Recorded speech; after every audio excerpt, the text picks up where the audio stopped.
ముసలాడు ఇప్పుడెప్పుడే చచ్చేట్లేడన్నయ్య, మొండి ఘటనలో ఉన్నాడు. గోద్ దగ్గర నక్కలే ఎలా బిర్రబేసు నీ కూర్చోలేనయ్యా. హరిహరి హరిహరి అని 100 సార్లు నువ్వంటే ఏం లాభం అన్నయ్యా? ఆ ముసలాడు ఒక్కసారి హరి అంటే మన పంట పండుతుంది.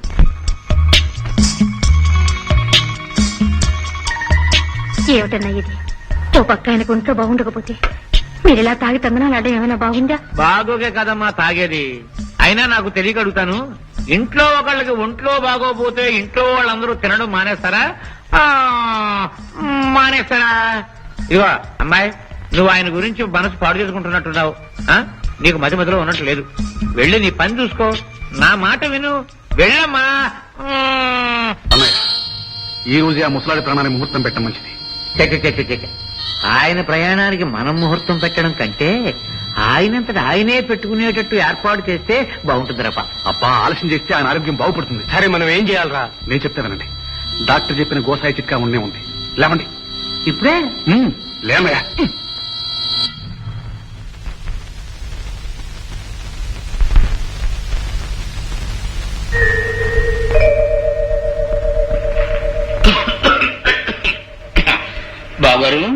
బావగారు ఒంటో ఎలా ఉందండి?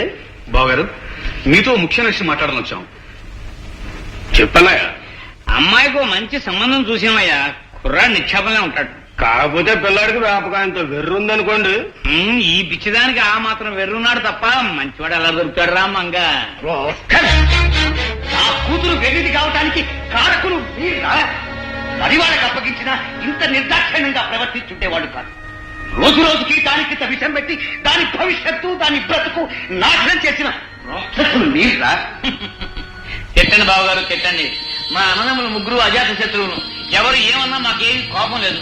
మీరు వెధవానండి, 1000 ఏళ్ళు వర్ధిల్లు అని అర్థం చేసుకుంటాం. వారు పూలు వారండి, మల్లెపూలు అటు హృదయం గల వాళ్ళ అని అర్థం చేసుకుంటాం. మీరు అనవసరంగా ఆవేశపడుతున్నారు బావగారు. పద్మ తలరాత అక్కడ రాసినప్పుడు దాన్ని బాగు చేయడానికి గాని చెడగొట్టడానికి గాని మనం ఎంత వాళ్ళని చెప్పండి. దానికి తలరాత రాసింది దేవుడు కాదురా, మీరు మీరు మీరు అన్నయ్య, ఆయన మాట్లాడించుకుని అవసరం వెళ్ళండి. ఇప్పుడు మేమన్నాక పిచ్చి పిల్లనం తప్ప. ఒరే, దాని విసురు మీకు తగలకపోదురా? మీరు పిల్ల పాప ఉన్నవాళ్ళేరా? కసాయి వాడు కూడా పసిపిల్లని చూసి జాలి పట్టారా? తల్లి లేని పిల్ల తల నరకడానికి చూస్తారా మీరు? మేమేం చేశాం? నా రోజుల్లో నువ్వు అటో ఇటో అయితే అప్పుడు తల్లి ప్రారంభిస్తాను. మీతో సంబంధం కలుపుకోవటం నాదిరా తప్పు. నా తిండి తింటూ నా చావునే కోరుకుంటారా? నా పెళ్ళయ్యాక మీ ఇళ్లకు మీరు ఎంత చేరేశారో నాకు తెలుసురా. ఏది వాళ్ళని జాలి పడి చేరదీసినందుకు నా చావునే కోరుకుంటారా? మేము ఏ తప్పు చేశామని, ఏం నేరం చేశామనిరా నా మీద, నా బిడ్డ మీద ఇలా కత్తి కట్టారు? చిచ్చి, మీలాంటి నరూప రాక్షసుల మధ్య ఒక్క క్షణం కూడా ఉండదు. తప్పుకో, ఇంకా ఒక్క క్షణం కూడా ఉండదు. నన్ను, నా పద్మని వీళ్ళు ఏ నిమిషాలైనా చంపేయగలరు. నా పద్మ తీసుకుని నేను ఎక్కడికైనా వెళ్ళిపోతాను. నా ఆస్తి అంతా మీరే అనుభవించండి. ఆస్తియే కానీ అభిమానం, మానవత్వం లేని పశువులుగా మీరు అనుభవించండి. నా సంపాదన అంతా మీరే అనుభవించండి. కానీ నన్ను, నా బిడ్డని వదిలేయండి. నా బిడ్డని మీ చేతుల్లో వచ్చి కాపాడుకోవాలి. నా బిడ్డని మీ చేతుల్లో వచ్చి కాపాడుకోవాలి.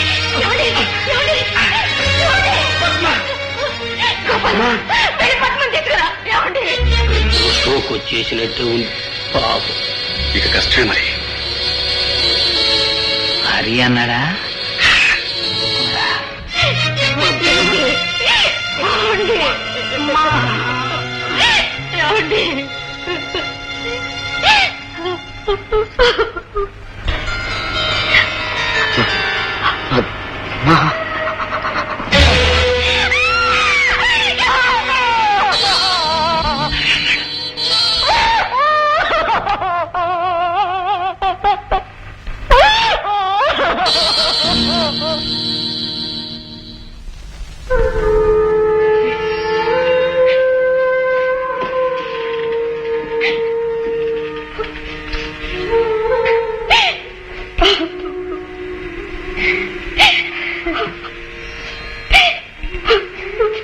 జానకి, బాధపడకమ్మా.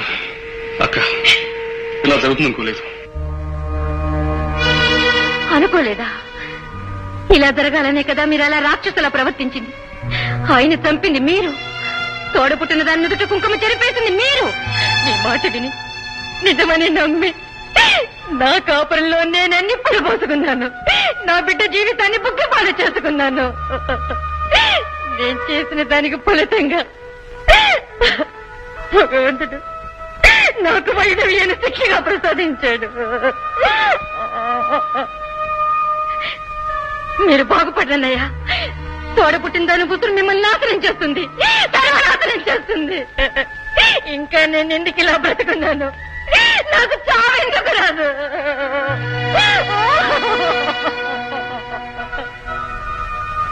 వదినా,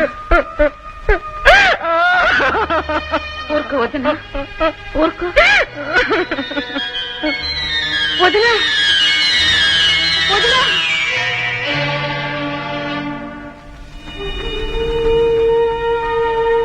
డాక్టర్ గారు ప్రమాదం లేదు కదా? పక్షవాతపు లక్షణాలు కనిపిస్తున్నాయి. ఈ మందులు వాడి చూడండి, తగ్గిపోతుంది.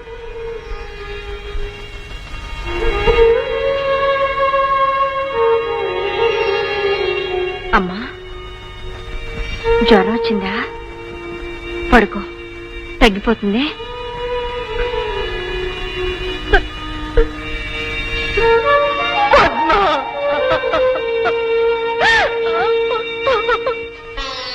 అవునరా రాజా, అన్నయ్య వెళ్ళిపోయాడు. అది సహజమైన చావు కాదు. ఆ ముగ్గురు రాక్షసులు ఆయన్ని చంపేశారు. వదిన పక్షవాతంతో మంచం ఎక్కడానికి కూడా ఆ దౌర్భాగ్యులే కారకులు. అది నేను కళ్ళారా చూశాను. ఆ రాబందుల మధ్య పద్మ అనాథగా దిక్కులేం దానిలా క్షణ క్షణం గండంగా బ్రతకాలి. ఈ క్షణాన నువ్వు పూనుకుంటే పద్మని కాపాడిన వాడివవుతావు, ఆ కుటుంబాన్ని రక్షించిన వాడివవుతావురా. పంతాలు, పట్టింపులు, కక్షలు, కావేశాలు వీటన్నిటినీ మించింది రాజా రక్త సంబంధం అన్నది. ఆ రోజే నువ్వు ఆ ఇంట్లో అడుగు పెట్టుంటే అన్నయ్య బ్రతికేవాడయ్యి. ఇప్పటికైనా రాక్షసులు పద్మని పొట్టను పెట్టుకోక ముందే వెళ్ళు రాజా, పద్మని కాపాడు. రాజా, మంచితనం, మానవత్వం ఉన్న మనిషి అప్పుడు ఇంత కర్కశంగా ప్రవర్తించాలి. పశువుకి మనిషికి ఉన్న తేడా ఆలోచన ఒక్కటే. ఒక్కసారి ఆలోచించు రాజా, ఇది నీ కర్తవ్యం అనిపించటం లేదు? మాట్లాడరా. ఈ పాలు తాగమ్మా.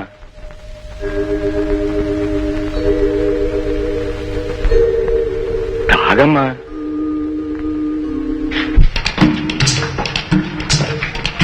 ఏమా రాదా, ఆడుకుంటున్నావా?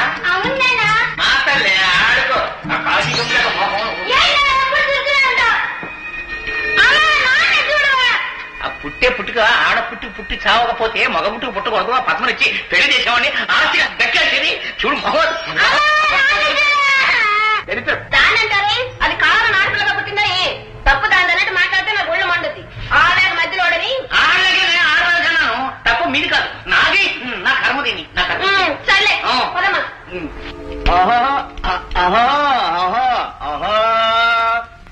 నానా, ఎడ్రికాయలు చాలా బాగున్నాయి నాన్న. బాగుంటాయి నాన్న, తిను, బాగా తిను. తింటా. అది పొట్టో కుడి తొట్టే నాకు అర్థం కావడం లేదురా. పుట్టే కదా 6 నెలలు ముందే పుట్టుంటే ఇంకో 6 బత్తాలు ఎడ్రికాయలు తినుండివానే. సరకాల జన్మ. 6 నెలలు ముందే పుట్టుంటే నిన్ను పద్మకిచ్చి చేసి ఉండేవాడిని. ఈ ఆస్తి అంతా నాకు వచ్చి ఉండేది. లింక్ ఎక్స్ప్రెస్ లాగా ఎంత లేటు చేయడానికి వీలుందో అంత లేటు చేసి మరీ పుట్టావు కదరా. అది సరేనన్నా, మీ అమ్మ కడుపులో దేశరకాల గోడౌన్ ఏమన్నా ఉందారా? తింటూ ఇంత ఆలస్యం చేసావు బయటకు రావడానికి? చూడమ్మా,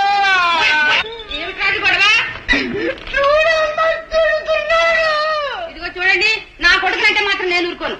పెళ్ళైన 6 ఏళ్ళ దాకా పిల్లని ఎవరు కనుతున్నారు మిమ్మల్ని?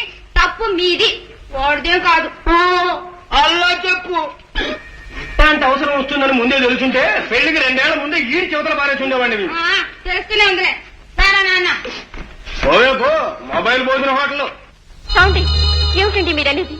నాకు విడాకులు ఇస్తారా? అవును, రేపో మాపో కాగితాలు తెస్తాను, వాటి మీద సంతకాలు చేయి. నీతో తెగదెంపులు చేసుకుని పద్మని చేసుకోబోతున్నాను. పద్మనా? అవును, పద్మనే. నెత్తిన రూపాయి పెడితే పావుల ఖరీచే నిన్ను నా కర్మగాలు పెళ్లి చేసుకున్నాను. నీ పుట్టింటి వాళ్ళకి గంపటి సంతానం పుట్టినప్పుడు తప్ప ఓ కాలంగా బనిలా ఉందా? ఏం చూస్తే నీతో కాపురం చేయాలి? ఆస్తి కోసం అగ్ని సాక్షిగా తాళిగట్టిన భార్యకి అన్యాయం చేస్తారా? ఏ అన్యాయం అక్రమం అంటూ పెద్ద మాటలు ఉపయోగిస్తున్నావు. మొగుడిని గౌరవించడం చేత కాదు, అందుకే నీకు విడాకులు ఇస్తున్నాను. చిచి. ఏమండి? ఏమండి?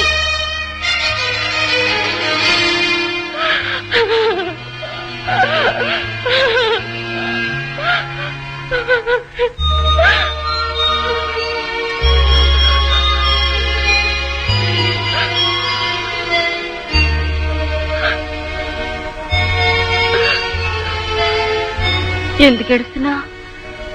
జ్వరం వచ్చిందా పాపం? అమ్మా పద్మ!